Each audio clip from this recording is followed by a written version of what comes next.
안녕하세요. 뉴스를 쉽게 풀어보는 정보살롱입니다. 2025년 7월 12일 새벽 윤석열 전 대통령이 다시 구속됐다는 소식. 많이들 놀라셨을 텐데요. 올해 3월에는 한 번 석방됐다가 약 4달 만에 다시 구속된 거예요.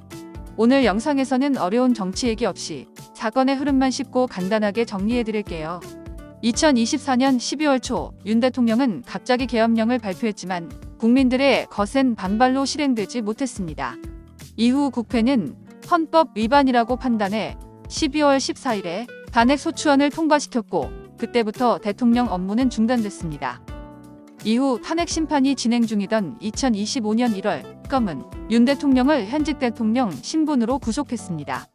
대한민국 역사상 처음으로 현직 대통령이 구속된 순간이었어요. 하지만 3월 8일 법원이 절차상 문제를 이유로 윤 전 대통령을 석방했고요. 그리고 4월 4일 헌법재판소가 파면 결정을 내리면서 윤 전 대통령은 대통령직을 잃고 일반 시민 신분이 됐습니다. 석방된 이후에도 특검의 수사는 계속됐습니다. 특히 6월 28일 오전 윤 전 대통령은 서울고등검찰청에 비공개로 직접 출석해서 첫 대면 조사를 받았습니다. 하지만 그 이후 2차례 더 조사 요청이 있었지만 윤 전 대통령은 건강 문제를 이유로 모두 불출석했습니다. 결국 특검은 증거를 없애거나 수사를 방해할 가능성이 있다고 판단해서 7월 6일경 다시 구속영장을 청구하게 됩니다. 그리고 7월 9일 오후 법원에서 영장 실질 심사, 그러니까 구속 여부를 따지는 심리가 열렸습니다. 그리고 마침내 7월 10일 새벽 2시 7분 법원이 증거 인멸 우려가 크고 혐의도 무겁다는 이유로 재구속 영장을 발부했습니다. 윤 전 대통령은 바로 서울구치소에 수감됐습니다.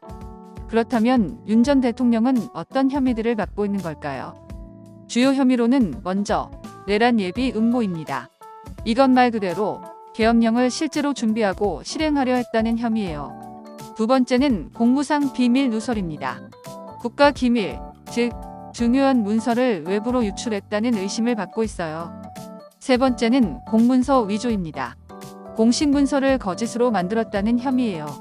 그리고 네 번째는 직권남용입니다.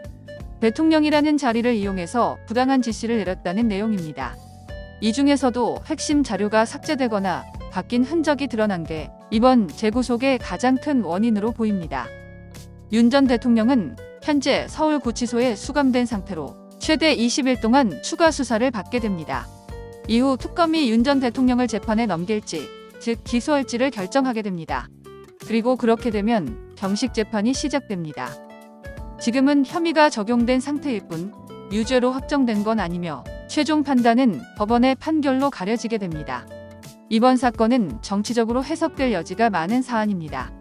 하지만 오늘 영상에서는 정치적인 입장은 모두 빼고 지금까지 밝혀진 사실만 중심으로 전해드렸습니다. 혹시 주변의 뉴스가 너무 어렵다 하시는 분 계시다면 이 영상 꼭 공유해주세요. 앞으로도 어려운 이슈를 쉽게 풀어드리는 정보살롱과 계속 함께해주세요. 도움이 되셨다면 구독과 좋아요 꼭 눌러주세요. 감사합니다.